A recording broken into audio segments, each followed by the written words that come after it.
Sa totoo lang, mayaman ang Pilipinas. Napakayaman.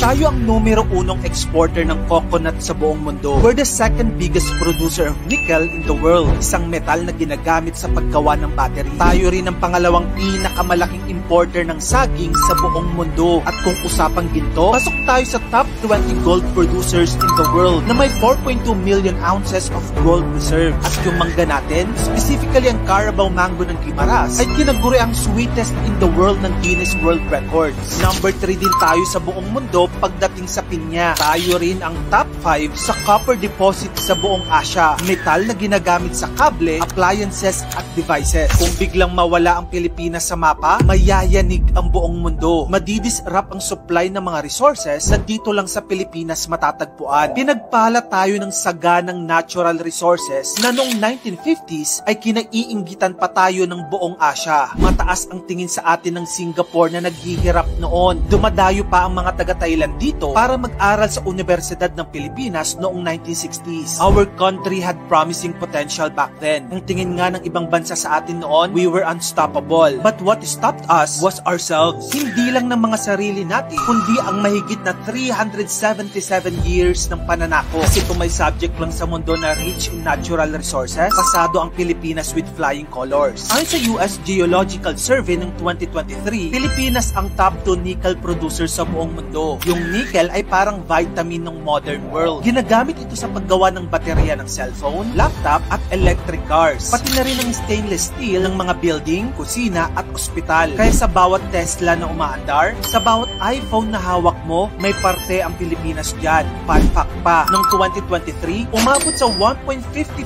billion ang kita ng Pilipinas sa nickel export. Pero ang tanong, kung nakarating ba yan sa ordinaryong Pilipino? Pero kailangan din natin isipin na ang pagmimina ng mga precious metals nito ay nakakasira din ng kalikasan kung saan ang Pilipinas ay pinagpala din. Meron tayong 36,000 kilometers ng coastline, kaya't mayaman tayo sa isda at marine life. Tayo ang isa sa may pinakamagagandang beach sa buong mundo. Actually, nirecognize nga ng Travel Plus Leisure ang Palawan at Boracay bilang ilan sa mga pinakamagagandang isla sa buong mundo. Pero hindi lang likas na yaman ang puhunan ng Pilipinas. Tao mismo natin, kayamanan na. Ayon sa Department of Migrant Workers, may 2.3 million OFWs ngayon na nagtatrabaho sa 190 na bansa sa buong mundo. Mga nurse, seaman, engineer, teacher, caregiver, architect, lahat meron tayo. At kung ang talent naman na pag-uusapan, world class din. Andyan sina Bruno Mars, Manny Pacquiao, Alex Ayala na Filipina tennis prodigy, si Dr. Reyna Reyes na sinasabing Filipina who proved Einstein right, at marami pang mga gifted na Pilipino. Patunay na kahit saan mo dalhin ang Pinoy, nag-e-excel. Pero ang nakakalungkot isipin, karamihan sa kanila ay umaalis ng bansa kasi dito kulang ang oportunidad. We have everything, rich in natural resources and impeccable Filipino talent. Pero bakit nga ba hanggang ngayon, tila nakagapos pa rin tayo? It seems like we have lost our own identity. Ang pangunahing dahilan, ang mahigit na 377 years na pananakop sa atin. Mga Espanyol, Amerikano, Hapon,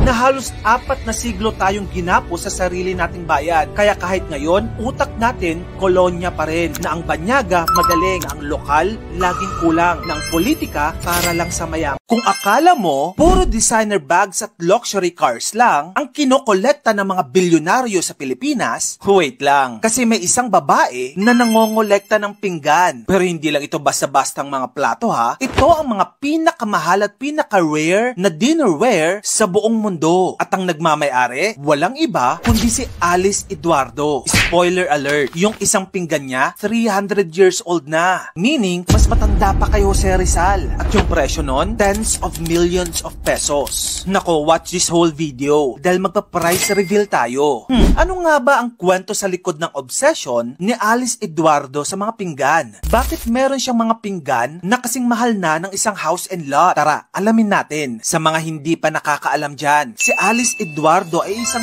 billionaire businesswoman. Siya ang CEO ng Santa Elena Construction and Development Corporation. Siya ang nag-construct ng mga foundation foundation ng mga malalaking casino, malls at expressways dito sa Pilipinas. At kung hindi mo pa din siya kilala, siya ang nakakatandang kapatid ni Small Laude, isang sikat na vlogger. Sa likod ng construction empire na Alice Eduardo, alam mo bang meron siyang napakamahal na hilig? Ito ay ang pagkukolekt ng high-end at ultra-rare dinnerware, or in simple terms, mga pinggan at plato. At bawat isa dito ay may kasaysayan, kultura at price tag na hindi mo aakalain. Tara, isa-isahin natin. Ang isa sa mga rare at precious na pinggan ni Alice Eduardo ay ang Flora Danica Porcelain, isang 300-year-old royal dinnerware. Ito ang isa sa pinaka-prized possession ni Alice Eduardo. Nagmula ito sa Denmark. Bawat peraso ng dinnerware na ito ay hand-painted at ginawa noong 1700s para sa mga hari at reyna sa Europe. Ang presyo, ang isang set lang nito ay nagkakahalaga ng higit sa 30 million pesos. Ginawa ito para ipanregalo kay Catherine the Great ng Russia. Hand-painted din ito at 12 years bago matapos. Well, hindi lang ito iilang peraso ha, may sariling set si Alice Eduardo nitong Flora Danica Porcelain. Next, andyan din ang kanyang Beaufort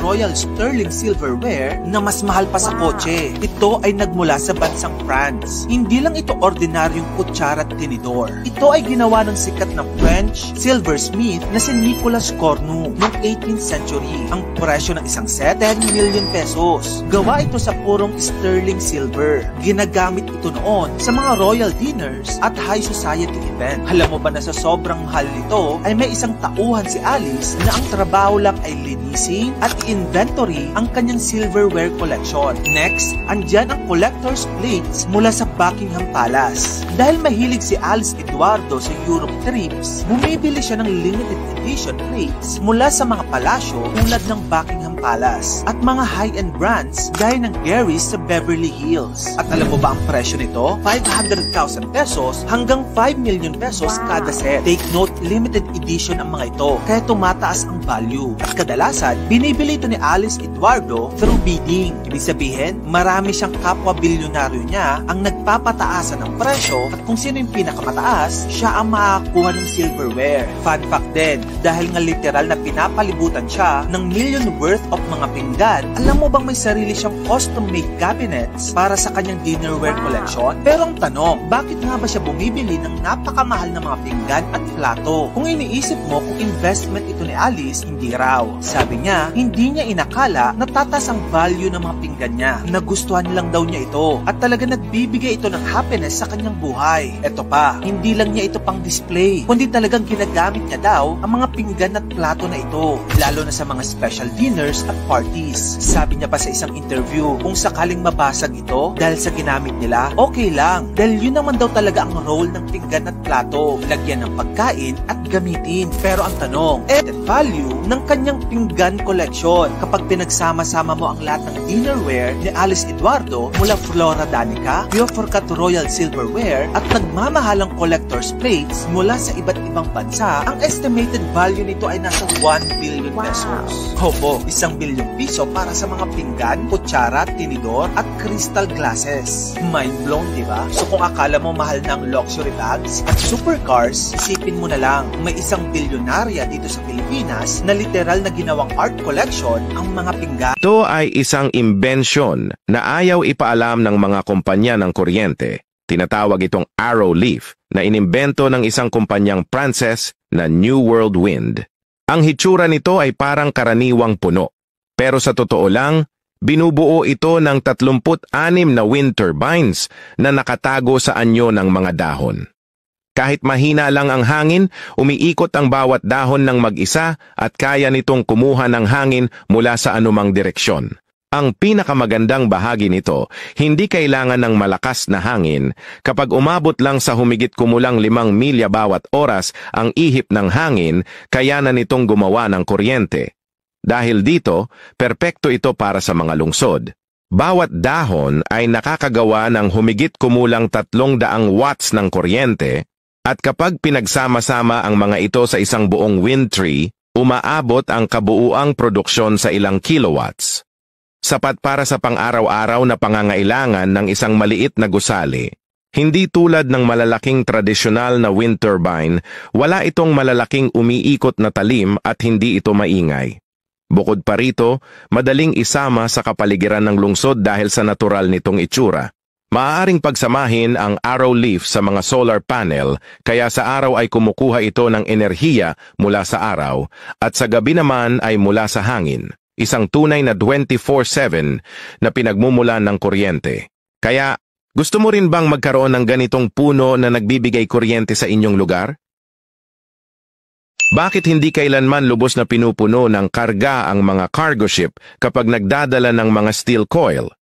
Sa pagkakataong ito, ang barko ay nagkakarga ng hot-rolled steel coils.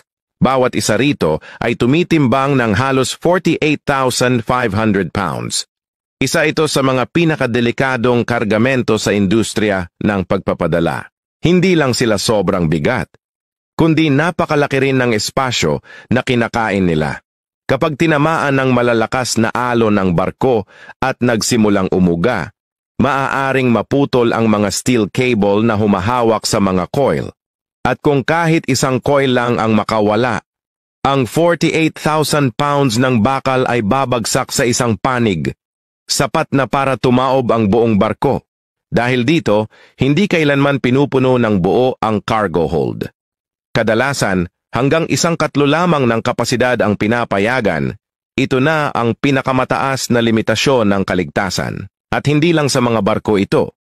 Kahit ang heavy-duty 20,000-ton truck ay isang coil lang ang kayang dalhin sa bawat biyahe.